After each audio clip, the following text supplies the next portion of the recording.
അന്നൊരു 11 മണിയോടെയൊക്കെ ആയപ്പോൾ ഞങ്ങൾക്കൊരു ആഗ്രഹം, നമുക്കും ഓണസദ്യ വേണം. എന്തായാലും തായ്ലൻഡിലല്ലേ, തായ്ലൻഡിലെ സ്പെഷ്യൽ വിഭവങ്ങളൊക്കെ ആയിക്കോട്ടെ. അവിടെ പ്രധാനമായിട്ടും ഈ പറയുന്ന പോലെ തവള, അതുപോലെ തന്നെ തേള്, വണ്ട്, തായ്ലൻഡിലെ വ്യത്യസ്തമായ വിഭവങ്ങളൊക്കെ ഉള്ള ഒരു ഓണസദ്യ ഞങ്ങൾ വിളമ്പി വെച്ച് ഞങ്ങൾ സൈക്കിളുമായിട്ട് വളരെ ഈ ഇമിഗ്രേഷനിൽ നിങ്ങൾക്ക് പോയ ആളുകൾക്ക് മനസ്സിലാവും, എത്രയൊക്കെ യാത്ര ചെയ്ത ആളാന്ന് പറഞ്ഞാലും ഒരു ചെറിയൊരു നെഞ്ചിടിപ്പും പേടിയും ഒക്കെയാണ്. ചെന്ന സമയത്ത് അവിടെ നിന്നൊരു പോലീസ് ഓഫീസറെ ഞങ്ങൾ വിളിക്കുന്നു. ഓൾറെഡി അതിലൂടെയുള്ള യാത്ര നല്ല റിസ്ക് ആണ് എന്ന് അറിഞ്ഞിരുന്നു. ഞങ്ങൾ പോകുന്നതിന് ഒരു 1 വീക്ക് മുന്നേ ഇതുപോലെ കടന്നുപോയ ഒരു ടൂറിസ്റ്റിന് നേരെ അവിടുത്തെ ആർമി ഫയർ ചെയ്യുകയും അതിനുശേഷം ഈ ഒരു ടൂറിസ്റ്റുകൾക്കുള്ള എൻട്രി കാര്യങ്ങളൊക്കെ അവിടെ നിന്ന് വിലക്കുകയും ചെയ്തു.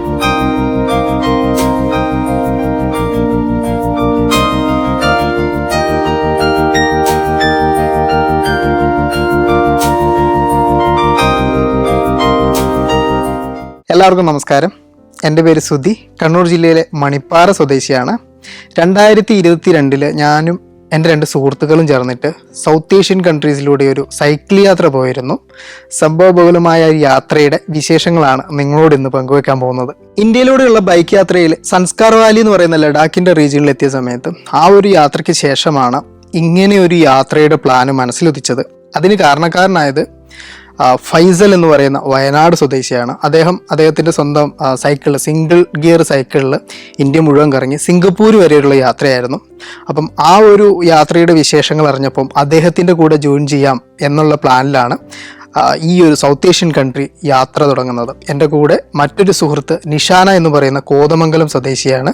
നിഷാനയും തനിച്ച് ഇതുപോലെ യാത്രകൾ ഇന്ത്യയുടെ പല ഭാഗങ്ങളിലും നടത്തുന്ന ഒരാളാണ്. അപ്പം ഞങ്ങളുടെ ഒരു ആശയം പറഞ്ഞ സമയത്ത് നിഷാനയും ജോയിൻ ചെയ്യാം എന്ന് പറഞ്ഞു. അങ്ങനെ ഞങ്ങൾ എല്ലാവരും കൂടി മണിപ്പൂരിലേക്ക് എത്തിച്ചേരുന്നു.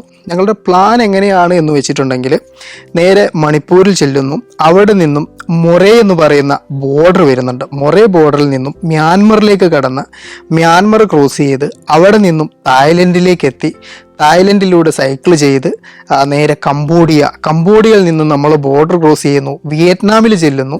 വിയറ്റ്നാമിൽ നിന്നും അവിടെ മുഴുവൻ കവർ ചെയ്തതിന് ശേഷം നേരെ നമ്മൾ ലാവോസിലേക്ക് കടക്കുന്നു. ലാവോസിൽ നിന്നും ലാവോസിൻ്റെ ഗ്രാമക്കാഴ്ചകളൊക്കെ കണ്ട് അവിടെ നിന്ന് വീണ്ടും നമ്മളുടെ തായ്ലൻഡിലേക്ക് വന്ന് അവിടെ നിന്നും മലേഷ്യ വഴി സിംഗപ്പൂർ, അങ്ങനെയായിരുന്നു ആ ഒരു യാത്രയുടെ പ്ലാൻ ഉണ്ടായിരുന്നത്. മണിപ്പൂരിലെ ബോർഡർ ഉള്ളത് മ്യാൻമറിൻ്റെയാണ്. നിങ്ങൾക്ക് എല്ലാവർക്കും അറിയാവുന്ന പോലെ മ്യാൻമറിൽ ഇപ്പം ആഭ്യന്തര പ്രശ്നങ്ങൾ, കലാപങ്ങൾ നടക്കുകയാണ്. അവിടുത്തെ പല ഭാഗങ്ങളിലും പല ആർമികളാണ് ഭരിക്കുന്നത്. ഈ ഒരു മണിപ്പൂരുമായിട്ട് ചേർന്നിട്ടുള്ള ഒരു ഭാഗം ഭരിക്കുന്നത് ചിന്നാർമി എന്ന് പറയുന്ന ഒരു വിഘടനവാദ സംഘടനയാണ്. ഈ ഒരു ഞങ്ങൾ പോകുന്ന 2022 ആ ഒരു സമയത്ത് ആ ഒരു പ്രശ്നങ്ങളൊക്കെ ഒന്ന് കെട്ടടങ്ങിയതിന് ശേഷം വീണ്ടും ബോർഡർ ഓപ്പൺ ആയി എന്നുള്ള ഒരു അറിവ് കിട്ടിയത് കൊണ്ടാണ് നമ്മൾ അതുവഴി പോകാം എന്ന് വിചാരിച്ചത്. സൈക്കിളിൻ്റെ ഒരു പ്രത്യേകതകൾ എന്താണെന്ന് വെച്ചിട്ടുണ്ടായിരുന്നെങ്കിൽ, ഒന്ന്, ഫൈസൽ ബ്രോയോട് ഞാൻ ആദ്യമേ പറഞ്ഞു, അതൊരു സിംഗിൾ ഗിയർ നമ്മളുടെ ഒരു സൈക്കിൾ എന്ന് പറയുന്ന ആ ഒരു സൈക്കിളാണ്. അതുകൂടാതെ നിഷാന ഉപയോഗിക്കാൻ പ്ലാൻ ചെയ്തിരുന്നത് നമ്മളുടെ ഇലക്ട്രിക്കൽ സൈക്കിളുണ്ട്. അപ്പോൾ ആ ഒരു സൈക്കിള്, എൻ്റേത് നോർമൽ ഗിയർ സൈക്കിൾ, അങ്ങനെയായിരുന്നു പ്ലാൻ ചെയ്തത്. അപ്പോൾ എല്ലാവരുടെയും സൈക്കിള് ഞങ്ങൾ അവിടേക്ക് എത്തിച്ചു. അത് കഴിഞ്ഞിട്ട് ഞങ്ങൾ ബോർഡറിൽ ചെല്ലുന്ന സമയത്താണ്, നിർഭാഗ്യകരമെന്നോ എന്ത് വേണേലും പറയാം, അവിടെ ഞങ്ങൾ പോകുന്നതിന് ഒരു 1 വീക്ക് മുന്നേ ഇതുപോലെ കടന്നുപോയ ഒരു ടൂറിസ്റ്റിന് നേരെ അവിടുത്തെ ആർമി ഫയർ ചെയ്യുകയും അതിനുശേഷം ഈ ഒരു ടൂറിസ്റ്റുകൾക്കുള്ള എൻട്രി കാര്യങ്ങളൊക്കെ അവിടെ നിന്ന് വിലക്കുകയും ചെയ്തു. ഓൾറെഡി അതിലൂടെയുള്ള യാത്ര നല്ല റിസ്ക് ആണ് എന്ന് അറിഞ്ഞിരുന്നു. എങ്കിലും ആ ഒരു മ്യാൻമർ അധികം പുറംലോകവുമായിട്ട് ആളുകൾക്ക് അറിയാത്തൊരു സ്ഥലമാണ്. അവിടുത്തെ ഉൾഭാഗത്തെ കാഴ്ചകൾ എങ്ങനെയായിരിക്കണം, എക്സ്പീരിയൻസ് എന്തായിരിക്കണം എന്നുള്ളതൊക്കെ ഞങ്ങൾക്കും അറിയാൻ വേണ്ടിയാണ് ഞങ്ങളും ആ റൂട്ട് പ്ലാൻ ചെയ്തത്. എന്തായാലും നമ്മളുടെ ആ ഒരു പോക്ക് അന്നത്തേക്കുള്ള, അവിടെ എത്തിയപ്പോൾ അന്നത്തേക്കുള്ള ഒരു പോക്ക് നമ്മളുടെ മുടങ്ങി. അങ്ങനെ ഞങ്ങൾ ഇനിയിപ്പോൾ തുറക്കുന്നവരെ വെയിറ്റ് ചെയ്യാമെന്ന് വിചാരിച്ച് മണിപ്പൂരിൽ തന്നെ ഞങ്ങൾ ഏകദേശം 2 ആഴ്ചയോളം കാത്തിരുന്നു. ഇന്ന് തുറക്കും നാളെ തുറക്കും എന്നുള്ളൊരു പ്രതീക്ഷയായിരുന്നു. പക്ഷേങ്കിൽ അത് പിന്നീട് ഓപ്പൺ ആകില്ല എന്ന് തോന്നിയതോടുകൂടി തന്നെ ഞങ്ങൾ പ്ലാൻ ബിയിലേക്ക് മാറി. അത് എന്തായിരുന്നു വെച്ചെങ്കിൽ, നമ്മളുടെ സൈക്കിളുകളെല്ലാം നമ്മൾ നേരെ തായ്ലൻഡിലേക്ക് ഫ്ലൈറ്റ് വഴി കൊണ്ടുപോകുന്നു. അങ്ങനെ ഞങ്ങൾ നേരെ എയർപോർട്ടിൽ ചെന്ന സമയത്താണ് അവിടെ നിന്ന് അറിഞ്ഞത് നിഷാനയുടെ സൈക്കിൾ, അത് ഇലക്ട്രിക്കലാണ്, അതിൻ്റെ ബാറ്ററി പാർട്ട് അങ്ങനെ നോർമലി ഫ്ലൈറ്റിൽ കൊണ്ടുപോകാൻ പറ്റില്ല എന്നുള്ളത്. ആ ഒരു പ്ലാന് നമുക്ക് ആദ്യത്തെ പ്രതിസന്ധി അവിടെ വന്നു. ആ ഒരു പ്ലാൻ ഞങ്ങൾ ഡ്രോപ്പ് ചെയ്തു. പകരം നിഷാനയുടെ സൈക്കിൾ തിരിച്ച് നാട്ടിലോട്ട് അയച്ചിട്ട് അവർക്ക് വേണ്ട ഒരു സൈക്കിൾ നമുക്ക് തായ്ലൻഡിൽ നിന്ന് വാങ്ങാമെന്നുള്ളത് കരുതി. എൻ്റെയും ഫൈസൽ ബ്രോയുടെ സൈക്കിളൊക്കെ പാക്ക് ചെയ്ത് റെഡിയാക്കി എയർപോർട്ടിൽ ചെന്ന സമയത്താണ് ഫൈസൽ ബ്രോയുടെ സൈക്കിളിൻ്റെ അതിൻ്റെ കുറച്ച് ലെങ്തും അതുപോലെ തന്നെ അതിൻ്റെ വെയിറ്റും കൂടുതലാണ് എന്നുള്ളത് പറഞ്ഞിട്ട് നമുക്ക് അത് ക്യാരി ചെയ്യാൻ പറ്റിയില്ല. അങ്ങനെ ഞങ്ങൾ ആ ഒരു 2 സൈക്കിളും ഇന്ത്യയിൽ വിട്ടിട്ട് എന്തായാലും മുൻപോട്ട് വെച്ച കാലമാണ്, അങ്ങനെ ഒരു യാത്ര പ്ലാൻ ചെയ്തതാണ്, അത് മുടക്കാൻ പറ്റില്ല എന്നുള്ള രീതിയിൽ 2 പേരുടെയും സൈക്കിൾ നമുക്ക് തായ്ലൻഡിൽ നിന്ന് വാങ്ങാം, എൻ്റെ സൈക്കിൾ മാത്രം ക്യാരി ചെയ്യാമെന്നുള്ളൊരു പ്ലാനിൽ അത് കയറ്റി നേരെ തായ്ലൻഡിലേക്ക് ചെന്നിറങ്ങിയത്. ഈ ഒരു യാത്രയെ പറ്റി പറഞ്ഞപ്പോൾ ഞാൻ തുടക്കത്തിൽ പറഞ്ഞു സംഭവ ബഹുലമായിരുന്നു എന്നുള്ളത്. അതിൻ്റെ ഒരു തുടക്കം തുടങ്ങിയത് ഈ ഒരു യാത്ര പോകാൻ പ്രതിസന്ധിയിൽ നിൽക്കുന്ന സമയത്ത് ഞാൻ ലൈവിൽ വന്നിട്ട് ഇന്ന പ്രശ്നങ്ങളാണ് ഇന്ന കാര്യങ്ങളാണ് എന്നുള്ളത് പറഞ്ഞപ്പം ആ ലൈവിൽ ഈ ഒരു പേര് പ്രത്യേകം നോട്ട് ചെയ്ത് വെക്കണം. കാരണം ഞങ്ങളുടെ ഈ ഒരു യാത്രയെ അങ്ങോട്ടേക്ക് പിന്നെ മാറ്റിമറിച്ച ഒരാളാണ് ഈ പറയുന്ന ഈ പേരുകാരൻ. സാക്ക് എന്നാണ് അദ്ദേഹത്തിൻ്റെ പേര് അന്ന് പറഞ്ഞിരുന്നത്. അപ്പം ലൈവിൽ അദ്ദേഹം കോണ്ടാക്ട് ചെയ്തു. കംബോഡിയ എന്ന് പറയുന്ന രാജ്യത്ത് വരികയാണെങ്കിൽ എല്ലാവിധ സഹായങ്ങളും ഞാൻ ചെയ്തു തരും, നിങ്ങൾക്ക് എന്ത് ഗൈഡൻസ് വേണമെങ്കിലും ഞാൻ ചെയ്തു തരും എന്ന് അദ്ദേഹം പറഞ്ഞു. അപ്പോൾ അറിയാവുന്ന ഒരാൾ ഒരു നാട്ടിലുണ്ടെങ്കിൽ ഏറ്റവും വലിയ അഡ്വാൻറ്റേജ് എന്താണെന്ന് വെച്ചിട്ടുണ്ടെങ്കിൽ അവിടുത്തെ ലോക്കലായിട്ടുള്ള സ്ഥലങ്ങളിലേക്ക് നമുക്ക് പോകാനും വളരെ ഈസി ആയിട്ട് പോകാനും ഭാഷ ആ ഒരു ഭാഗത്തൊക്കെ ഭാഷ ഭയങ്കര ഡിഫിക്കൽട്ടാണ്. അപ്പോൾ അതൊക്കെ നമുക്ക് ഈസി ആയിട്ട് നടക്കും എന്നുള്ളത് കൊണ്ട് നമ്മളും അദ്ദേഹത്തിൻ്റെ ആ ഒരു ഹെൽപ്പിന് വളരെ നന്ദിയൊക്കെ പറഞ്ഞു. ഓക്കെ, ഞങ്ങൾ തീർച്ചയായിട്ടും അങ്ങോട്ടേക്ക് എത്തുമ്പോൾ വരാമെന്ന് പറഞ്ഞു. അതിനുശേഷം ഞങ്ങൾ ഫ്ലൈ ചെയ്തതെന്ന് പറഞ്ഞിട്ടുണ്ടെങ്കിൽ നമ്മളുടെ ബാങ്കോക്ക്, തായ്ലൻഡിൻ്റെ തലസ്ഥാനമായിട്ടുള്ള ബാങ്കോക്കിലേക്കാണ്. ബാങ്കോക്കിലേക്ക് ചെന്നിറങ്ങുന്ന സമയത്ത് അവിടെ നിന്നും എൻ്റെ സൈക്കിളൊക്കെ പെട്ടെന്ന് തന്നെ കിട്ടി. ഞങ്ങൾ അവിടെ എയർപോർട്ടിൽ നിന്ന് തന്നെ നമുക്ക് സിം എടുക്കാനുള്ള ഓപ്ഷൻസ് ഒക്കെ ഉണ്ട്. നമ്മൾ പാസ്പോർട്ടൊക്കെ കൊടുത്തു, പുതിയ സിമ്മൊക്കെ എടുത്തു. അന്ന് വിസ ഓൺ അറൈവലാണ്, പക്ഷേ അതിനൊരു ഫീ ഉണ്ട്. ആ ഒരു വിസ ഫീ ഒക്കെ കൊടുത്ത് ഏകദേശം ഒരു 5000 ബാത്താണെന്നാണ് എൻ്റെ ഒരു വിശ്വാസം, 2500 ബാത്ത് സംതിങ് അങ്ങനെ ആയിരുന്നു. അപ്പം അതൊക്കെ കൊടുത്ത് ഞങ്ങളത് റെഡിയാക്കി നേരെ പുലർച്ചെ അവിടെ ഒരു മുൻകൂട്ടി ഞങ്ങളൊരു ഹോട്ടൽ ബുക്ക് ചെയ്തിരുന്നു. ആ ഒരു ഹോട്ടലിലേക്ക് അവിടെയും നമ്മുടെ ഓൺലൈൻ ടാക്സി സംവിധാനങ്ങളുണ്ട്. അങ്ങനെ ഒരു ടാക്സി വിളിച്ച് സൈക്കിള് വണ്ടി അതിൻ്റെ മുകളിൽ കയറ്റി അവിടേക്ക് പോയി. അവിടെ ചെന്ന് അവിടെ നിന്നും എർലി മോർണിംഗ് ചെക്കിംഗ് ഒക്കെ കിട്ടി. എൻ്റെ സൈക്കിൾ അതൊരു ബോക്സിലായിട്ട് തന്നെയാണ് പാക്ക് ചെയ്തത്. അത് തിരിച്ച് റെഡിയാക്കി സെറ്റാക്കി. ഇനി നമ്മളുടെ അടുത്ത പ്രധാനപ്പെട്ട കടമ്പ എന്ന് പറയുന്നത് ഒരു സൈക്കിൾ, ഇവർക്ക് 2 പേർക്കും ഒരു സൈക്കിൾ എടുക്കണം. അതിനുശേഷം ഈ ഒരു നഗരം കാണാൻ ഇറങ്ങണം. അതിനുശേഷം പിന്നീട് നമ്മളുടെ യാത്ര മുമ്പോട്ടേക്ക് പോകണം. അന്നത്തെ ആ ഒരു സമയത്ത് ഒരു പ്രത്യേകത എന്താണെന്ന് വെച്ചിട്ടുണ്ടെങ്കിൽ നമുക്ക് വിസ വളരെ കുറഞ്ഞ കാലാവധിയുള്ളൂ, ഓൺ അറൈവൽ വിസ വളരെ കുറഞ്ഞ കാലാവധിയുള്ളൂ. അപ്പം ആ ഒരു കുറഞ്ഞ കാലാവധിക്കുള്ളിൽ നമുക്ക് ഇവിടെ നിന്നും തായ്ലൻഡിൽ നിന്നും സൈക്കിൾ ചവിട്ടി കംബോഡിയയിലേക്ക് എത്തിച്ചേരുക കൂടി വേണം. അപ്പോൾ ഞങ്ങൾ സമയമൊട്ടും വൈകിച്ചില്ല, നേരെ ഇവിടുത്തെ മാർക്കറ്റ് തപ്പി ഇറങ്ങി. ഈ സൈക്കിളുകളൊക്കെ കിട്ടുന്ന മാർക്കറ്റുകളുണ്ട്. അപ്പോൾ ഫൈസൽ ബ്രോയ്ക്ക് വലിയ ആഗ്രഹം ഉണ്ടായിരുന്നു, ഒരു സൈക്കിളിലാണ് യാത്ര തുടങ്ങിയത്. അപ്പം അതേ ഒരു സൈക്കിളിൽ തന്നെ ഈ ഒരു യാത്ര പൂർത്തിയാക്കണം എന്നൊരു ആഗ്രഹം ഉണ്ടായിരുന്നു. അത് അവിടെ നടക്കുമോ ഇല്ലയോ എന്നുള്ളതൊന്നും അറിയില്ല. എങ്കിലും ഞങ്ങൾ അങ്ങനെ പോയി നിഷാനയ്ക്ക് പറ്റിയ ഒരു സൈക്കിൾ കണ്ടുപിടിച്ചു. അതിനുശേഷം ഫൈസൽ ബ്രോയ്ക്ക് ഈ ഒരു ടൈപ്പ് സൈക്കിൾ കിട്ടുമോ എന്നുള്ളത് നോക്കി അവസാനം ഭാഗ്യം പോലെ ഒറ്റ പീസ് നമ്മളുടെ ഒരു സൈക്കിള്, അതൊരു ചൈനീസ് കമ്പനിയുടെയാണ്, പക്ഷേങ്കിൽ നമ്മളുടെ ഹീറോ എന്ന് പറയുന്ന ഇന്ത്യയിലുള്ള അതേപോലത്തെ അത് സെയിം മോഡലുള്ള ഒരു സൈക്കിള് അത് അവിടെ നിന്നും ഞങ്ങൾ വാങ്ങി. അങ്ങനെ ഞങ്ങളുടെ യാത്രയ്ക്കുള്ള കാര്യങ്ങൾ, മുമ്പോട്ടേക്കുള്ള സൈക്കിൾ റൈഡിനുള്ള കാര്യങ്ങൾ സെറ്റായി. ഇനി സൈക്കിൾ ഓടിച്ച് വേറെ രാജ്യത്ത് സൈക്കിൾ ഓടിക്കുകയാണ്. അന്നേരം അതിൻ്റെ ഒരു പരിചയമാകണം. അപ്പം ആ ഒരു പരിചയത്തിന് വേണ്ടി എന്തായാലും ബാങ്കോക്ക് ടൗണിലൂടെ നമുക്ക് സൈക്കിൾ ഓടിക്കാം. അങ്ങനെ സൈക്കിളുമായിട്ട് നമുക്കൊന്ന് പരിചയപ്പെടാം എന്നുള്ള രീതിയിൽ ഞങ്ങൾ ആ കൂട്ടത്തിൽ ബാങ്കോക്ക് ടൗണും കൂടി കാണാൻ പറ്റും എന്നുള്ള രീതിയിൽ ഞങ്ങൾ സൈക്കിളുമായിട്ട് ബാങ്കോക്ക് ടൗണിലേക്ക് ഇറങ്ങി. അവിടെ നിങ്ങൾക്ക് അറിയാവുന്ന പോലെ സൈക്കിളുകൾ ഓടിക്കാൻ വേണ്ടിയിട്ട് പല സ്ഥലങ്ങളിലും പ്രത്യേക ട്രാക്കുകൾ കാര്യങ്ങളുണ്ട്. സൈക്കിളുമായിട്ട് പോകുന്ന ആളുകളോട് വളരെ റെസ്പെക്റ്റ് ഉള്ള ഒരു സ്ഥലം കൂടിയാണ്. അതുകൂടാതെ ഹോൺ അടിക്കുന്ന പരിപാടി കാര്യങ്ങളൊന്നും അവർക്കില്ല. നമ്മൾ പതുക്കെയാണ് പോകുന്നതെങ്കിൽ നമ്മളുടെ പുറകെ വന്ന് നമ്മളത് കഴിയുന്നവരെ പുറകിൽ നിന്ന് വെയിറ്റ് ചെയ്യുന്ന ഒരു സ്വഭാവം, അത് ചെറിയ വണ്ടിയാണെങ്കിലും വലിയ വണ്ടിയാണെങ്കിലും ഉണ്ടായിരുന്നു. അത് ശരിക്കും ഇന്ത്യയിൽ നിന്നും അത്രയും നാളും യാത്രകളൊക്കെ ചെയ്ത് പെട്ടെന്ന് വേറൊരു രാജ്യത്തോട് ചെന്നപ്പം അവരുടെ ഈ ഒരു ട്രാഫിക്കിലുള്ള ഈ ഒരു സംസ്കാരം ശരിക്കും വളരെ വ്യത്യസ്തമായിട്ട് തന്നെ തോന്നിയിട്ടുണ്ടായിരുന്നു. ശരിക്കും നമ്മൾ കണ്ടുപഠിക്കേണ്ട ഒരു കാര്യം കൂടിയാണെന്ന് ഉള്ളത് അവിടെ വെച്ച് തോന്നിയൊരു കാര്യമാണ്. ബാങ്കോക്കിൽ അതുപോലെ തന്നെ നമ്മൾ അതിശയിപ്പിക്കുന്ന കാര്യങ്ങളാണ് അവിടുത്തെ ഭക്ഷണ വ്യത്യസ്തതകൾ. അത് നിങ്ങൾക്ക് അറിയാം, അവർ മുതലേനെയൊക്കെ കഴിക്കുന്ന സ്ഥലങ്ങളാണ്. അപ്പോൾ ഞങ്ങൾ അവിടെ ഒരു വാക്കിംഗ് സ്ട്രീറ്റ് ഉണ്ട്. അപ്പോൾ ആ ഒരു വാക്കിംഗ് സ്ട്രീറ്റിലൂടെ പോകുന്ന സമയത്താണ് ഇതുപോലുള്ള വ്യത്യസ്തമായിട്ടുള്ള ഭക്ഷണ വിഭവങ്ങളുടെ കാഴ്ചയൊക്കെ കണ്ടത്. ഒരു പുതിയ രാജ്യത്തേക്ക് എത്തിയേക്കാണ്, പുതിയ രീതിയിലുള്ള യാത്രയാണ്. ഇപ്പം ഈ ഒരു ഭക്ഷണത്തിൻ്റെ വ്യത്യസ്തതയും ഒക്കെ ആ ദിവസം നമ്മളെ വല്ലാതെ എക്സൈറ്റ് ചെയ്യിച്ചു. ഇതെന്തായാലും കളറാകുമെന്ന് ഞങ്ങൾക്ക് വലിയ ഉറപ്പായി.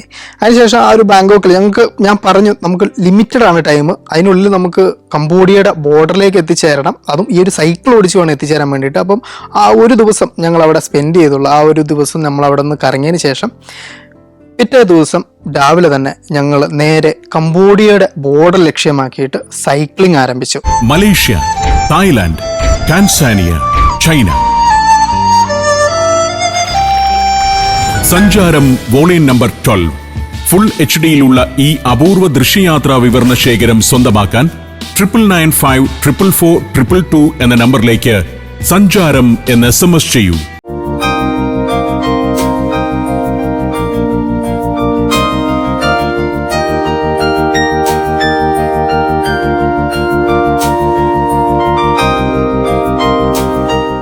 ഈ ഒരു യാത്രയിൽ ഞങ്ങൾ താമസിക്കാൻ ഉദ്ദേശിച്ചിരുന്നത്, ഇപ്പോൾ പൊതുവേ യാത്ര നടത്തുമ്പോഴും ഞാൻ ടെൻറ്റ് ബാക്കിയുള്ള സാധനങ്ങൾ കുക്കിങ്ങിൻ്റെ എല്ലാം കയ്യിൽ കരുതും. അത് കഴിഞ്ഞ് പോകുന്ന സമയത്ത് വൈകുന്നേരം വരെ റൈഡ് ചെയ്യുക, വൈകുന്നേരം സൂര്യൻ അസ്തമിക്കുന്നതിന് മുമ്പ് എവിടെയാണോ എത്തുന്നത് അവിടെ ക്യാമ്പ് ചെയ്യുക, ആ ഒരു രീതിയിലായിരുന്നു.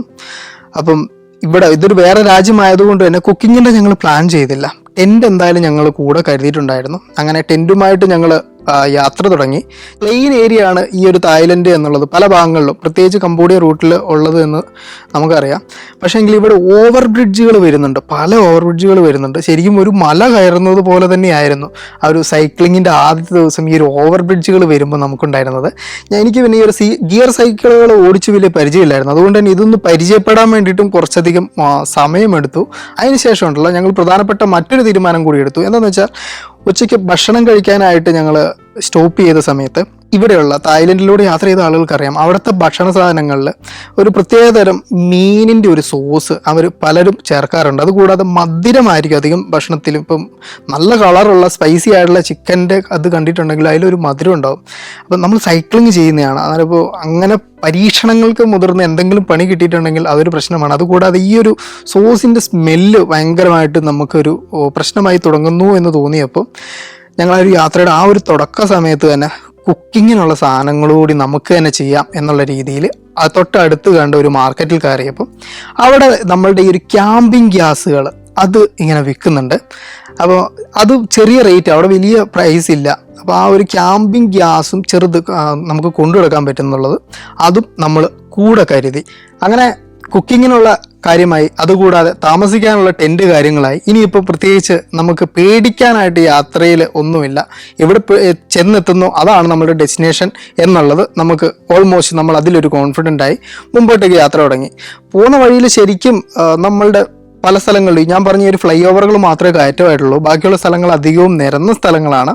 അതുകൂടാതെ തെങ്ങിൻ തോപ്പുകളും ഒക്കെ ആ ഒരു രീതിയിൽ നമ്മളുടെ നാട്ടിലെ ആ ഒരു സെയിം ട്രോപ്പിക്കൽ ആ ഒരു കാലാവസ്ഥയുള്ള സ്ഥലമാണ്. അതുകൊണ്ട് തന്നെ ഭൂപ്രകൃതിയും ഏകദേശം അതുപോലൊക്കെ തന്നെയാണ്.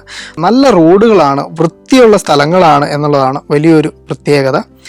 പിന്നെ വൈകുന്നേരത്തോടെ ആയപ്പോഴത്തേക്കും ഞങ്ങൾ അത്യാവശ്യം സൈക്ലിംഗ് ആണല്ലോ, അപ്പോൾ ക്ഷീണമായി തുടങ്ങി. അപ്പോൾ ഇനിയിപ്പോൾ ടെൻ്റ് അടിക്കാനുള്ളൊരു ഓപ്ഷൻ വേണ്ട, നമുക്ക് ഇന്നത്തെ ദിവസം ഒരു റൂം എടുക്കാം എന്നുള്ള രീതിയിൽ. എന്തായാലും തായ്ലൻഡ് ഇത്ര ടൂറിസം ഇതായിട്ടുള്ള കൺട്രിയാണ്, എന്തായാലും എക്സ്പെൻസ് ആവും, കുഴപ്പമില്ല എന്നുള്ള രീതിയിൽ ഞങ്ങൾ അവിടെ ഈ പോകുന്ന വഴിയിലല്ല ഞങ്ങളിങ്ങനെ ആളുകൾ താമസിക്കുന്ന റൂമുകൾ കാണാൻ തുടങ്ങി. ഈ താമസിക്കുന്ന ബോർഡുകൾക്ക് എല്ലാവർക്കും 24/7 ബൂ, നമ്മളുടെ ഏകദേശം ബൂ പോലുള്ള ഒരു ലെറ്റർ ഉണ്ടാവും ഈ ഒരു ബോർഡിൽ. അപ്പോൾ ഈ ഒരു ബോർഡ് കാണുമ്പോൾ നമുക്ക് മനസ്സിലാവും ഇത് താമസിക്കാനുള്ള എന്തോ സെറ്റപ്പ് ആണെന്നുള്ളത്. അപ്പം അങ്ങനെയുള്ള സ്ഥലങ്ങൾ വെച്ചാണ് പിന്നീടുള്ള ദിവസങ്ങളിൽ ഞങ്ങൾ ഈ താമസത്തിനുള്ള സൗകര്യം നോക്കിയിട്ടുണ്ടായിരുന്നത്. ഞാൻ പറഞ്ഞു ടെൻ്റായിരുന്നു, പിന്നീട് അത് എന്തുകൊണ്ട് ഇങ്ങോട്ടേക്ക് മാറി താമസ സൗകര്യങ്ങളിലേക്ക് മാറി എന്ന് വെച്ചിട്ടുണ്ടെങ്കിൽ ആദ്യത്തെ ദിവസം ഞങ്ങൾ അങ്ങനെ ചെന്നു. അത്യാവശ്യം നല്ല എക്സ്പെൻസ് ആവും ഹോട്ടൽസിന് എന്നൊക്കെ വിചാരിച്ച് അവിടെ ചെന്ന് നോക്കിയ സമയത്ത് ഒരു ഹട്ട് പോലെയുള്ള സംഭവങ്ങളാണ്. നല്ല വൃത്തിയുള്ള റൂമുകൾ, നല്ല അന്തരീക്ഷം, അതുപോലുള്ള സ്ഥലങ്ങളിൽ നമുക്ക് അറൗണ്ട് ഒരു 700 രൂപ റേഞ്ചിലൊക്കെ 3 പേർക്കും താമസിക്കാനുള്ള സൗകര്യങ്ങൾ കിട്ടും. അപ്പോൾ കമ്പാരിറ്റീവ്ലി അതൊരു നല്ലൊരു ഓപ്ഷൻ ആയതുകൊണ്ട് പിന്നീട് അങ്ങോട്ടേക്കുള്ള ഞങ്ങളുടെ തായ്ലൻഡിലെ യാത്രകളിൽ ടെൻറ്റ് ഞങ്ങൾക്ക് പുറത്തെടുക്കേണ്ടി വന്നിട്ടില്ല. ഈ ബൂ എന്ന് പറയുന്ന ഈ ഒരു ബോർഡ് നോക്കിയായിരുന്നു പിന്നീട് വൈകുന്നേരം ആകുമ്പോൾ ഞങ്ങൾ പോയിക്കൊണ്ടിരുന്നത്. ഞാൻ നിങ്ങളോട് തുടക്കത്തിലേ പറഞ്ഞു, തായ്ലൻഡിൽ നമുക്ക് ഉണ്ടായിരുന്ന വിസ എന്ന് പറയുന്നത് ലിമിറ്റഡ് ആണ്. അതുകൊണ്ട് തന്നെ ബോർഡറിലേക്ക് കൂടി എത്തിച്ചേരണം. അപ്പം ഇനിയുള്ള അങ്ങോട്ടേക്കുള്ള ദിവസം മാക്സിമം സൈക്ലിങ്ങിൽ ഫോക്കസ് ചെയ്യണം എന്നുള്ളത് കൊണ്ട് ഞങ്ങൾ റോഡിൽ നിന്ന് അധികം ഡീവിയേഷൻസ് എടുക്കാൻ നിന്നില്ല. നമ്മൾ നേരെ അതിലോട്ടായിരുന്നു ഫോക്കസ് ഉണ്ടായിരുന്നത്. അങ്ങനെ പോകുന്ന യാത്രയിലുണ്ടല്ലോ, എനിക്ക് വളരെ വ്യത്യസ്തമായിട്ട് തോന്നിയ ഒരു കാര്യം എന്താണെന്ന് വെച്ചിട്ടുണ്ടെങ്കിൽ, പല സ്ഥലങ്ങളിലും നമ്മൾ പോകുമ്പോൾ കാണാം ഈ ഒരു ചീങ്കണ്ണിയുടെ തല പല കടകളുടെയും ഫ്രണ്ടിൽ ഇങ്ങനെ 2-3 ചീങ്കണ്ണികൾ ഇങ്ങനെ വെച്ചിട്ടുണ്ടാവും, ഇങ്ങനെ കാണുന്നു. അപ്പോൾ അത് ചീങ്കണ്ണി ഇറച്ചി ആ ഒരു ഭാഗത്തെ വളരെ പ്രസിദ്ധമായിട്ടുള്ള സാധനമാണ്. അപ്പോൾ ഇതൊന്ന് ട്രൈ ചെയ്യണം എന്നുള്ളത് ഒരു ആഗ്രഹമായി. ഇത് കണ്ട് ഇതൊരു ആഗ്രഹമായി. അങ്ങനെ ആ പോകുന്ന വഴിയിൽ നമ്മൾ അങ്ങനെ ഒരു കടയിൽ കയറി ചീങ്കണ്ണിയുടെ ഇറച്ചി ട്രൈ ചെയ്തു. അതായത് നമ്മളുടെ നോർമലി മീനുകളില്ല, കഷ്ണം മീനുകൾ പോലെ തന്നെയാണ് അതിൻ്റെ ഇറച്ചി വെട്ടി എടുത്തു കഴിഞ്ഞിട്ടുണ്ടെങ്കിൽ ആ ഒരു ഇറച്ചി ഉണ്ടാവുക. അതിങ്ങനെ ഈർക്കിലിയിൽ ഇങ്ങനെ കുത്തിയിട്ട് നമ്മൾ കബാബൊക്കെ ആക്കുന്ന പോലെ അവരിങ്ങനെ ചുട്ട് തരും. ഈ ഒരു യാത്രയിൽ കഴിച്ച ഏറ്റവും വ്യത്യസ്തമായിട്ടുള്ള ഒരു ഭക്ഷണ വിഭവം ഈ പറയുന്ന ചീങ്കണ്ണിയുടെ ഇറച്ചിയായിരുന്നു. അങ്ങനെ നമ്മൾ മുമ്പോട്ടേക്ക് വീണ്ടും യാത്ര പോകുന്ന സമയത്ത് അവിടുത്തെയുള്ള പല സ്ഥലങ്ങളും വെള്ളക്കെട്ടുകളുണ്ട്. അപ്പോൾ ഈ വെള്ളക്കെട്ടുകളിലൊക്കെ ഞങ്ങൾ ശ്രദ്ധിച്ച ഒരു കാര്യം എന്താണെന്ന് വെച്ചിട്ടുണ്ടെങ്കിൽ, പലയിടങ്ങളിലും ഈ ഒരു ചീങ്കണ്ണികൾ ഇഷ്ടം പോലെ കാണുന്നുണ്ട്. നമ്മളുടെ നാട്ടിലൊക്കെ ഈ ആടൊക്കെ മേയാൻ വരുന്ന പോലെ ഈ വെള്ളക്കെട്ടിൻ്റെ സൈഡിലൊക്കെ ഇതുങ്ങളിങ്ങനെ കയറി കിടക്കുകയും എന്തെങ്കിലും നീന്തുകയും ഒക്കെ ചെയ്യുന്നുണ്ട്. അവിടുത്തെ ആളുകൾ സാധാരണ ഇത് എന്നുള്ള രീതിയിൽ അതിനെ അങ്ങനെ വിടുന്നുമുണ്ട്. പിന്നെ അവരെ സംബന്ധിച്ച് കൂടുതൽ ഇത് കഴിക്കാനുള്ള കാരണം ഇതിൻ്റെ അവൈലബിലിറ്റി കൂടുതലായതുകൊണ്ടാണെന്നാണ് തോന്നുന്നത്. അപ്പോൾ ഈ ഒരു യാത്രയുടെ സമയത്തായിരുന്നു നമ്മളുടെ നാട്ടിൽ ഓണം അതിഗംഭീരമായിട്ട് എല്ലാവരും ആഘോഷിക്കുന്നത്. അപ്പോൾ ഓണത്തിൻ്റെ ദിവസം ഇങ്ങനെ ഓരോരുത്തരുടെ വീഡിയോസും ഇങ്ങനെ ഫോട്ടോസൊക്കെ കണ്ടപ്പോൾ ഓണസദ്യകൾ കഴിക്കുന്ന ഇത് കണ്ടപ്പം അന്നൊരു 11 മണിയോടെയൊക്കെ ആയപ്പോൾ ഞങ്ങൾക്കൊരാഗ്രഹം, നമുക്കും ഓണസദ്യ വേണം. എന്തായാലും തായ്ലൻഡിലല്ലേ, തായ്ലൻഡിലെ സ്പെഷ്യൽ വിഭവങ്ങളൊക്കെ ആയിക്കോട്ടെ.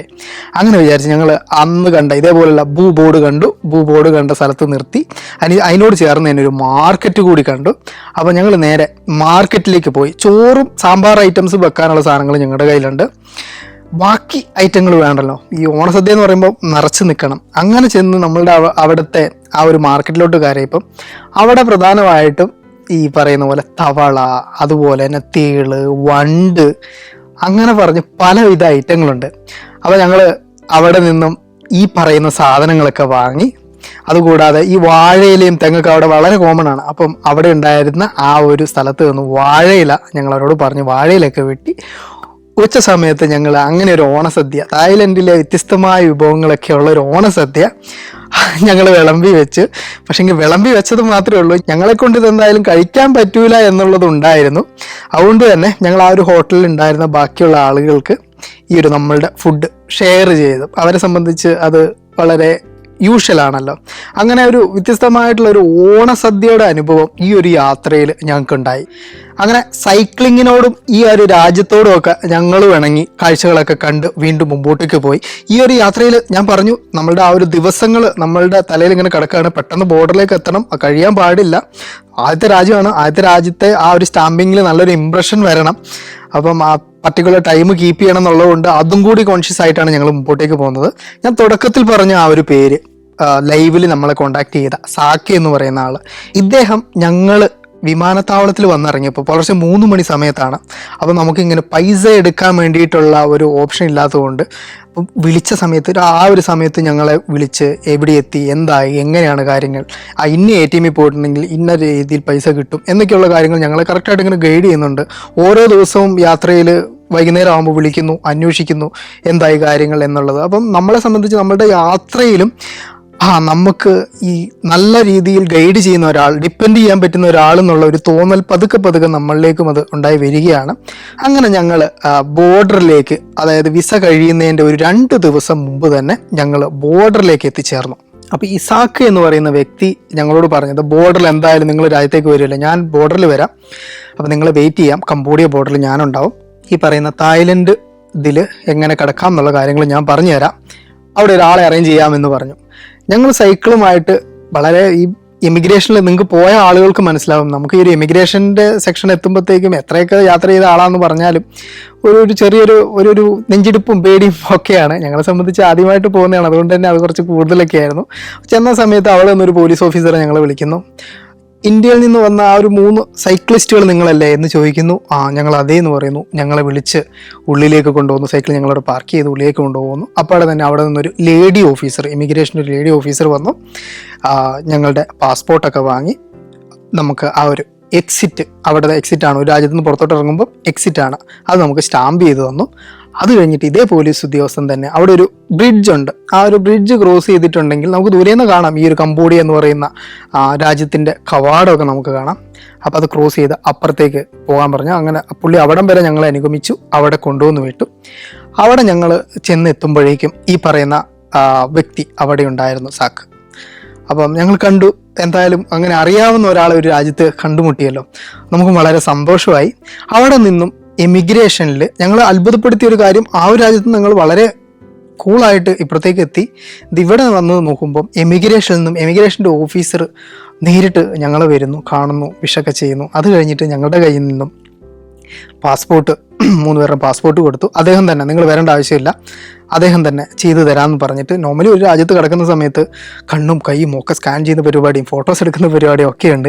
പക്ഷെ അതൊന്നുമില്ല. ഞങ്ങൾ VVIP പരിഗണനയിൽ ഇതാ ബോർഡർ കിടക്കാൻ പോകുന്നു. അങ്ങനെ ഞങ്ങൾ കുറച്ച് നേരം, ഒരു 5 മിനിറ്റോളം ഞങ്ങൾ വെയിറ്റ് ചെയ്തു. ഞങ്ങളുടെ ഇതിൻ്റെ വിസയ്ക്ക് വേണ്ടിയിട്ടുള്ള പൈസ നമ്മൾ കൊടുത്തു. അപ്പം അവരത് വിസ സ്റ്റാമ്പ് ചെയ്ത്, സ്റ്റിക്കർ പോലെയാണ് തരുന്നത്, അത് നമ്മളുടെ പാസ്പോർട്ടിൽ സ്റ്റാമ്പ് ചെയ്ത് തന്നു.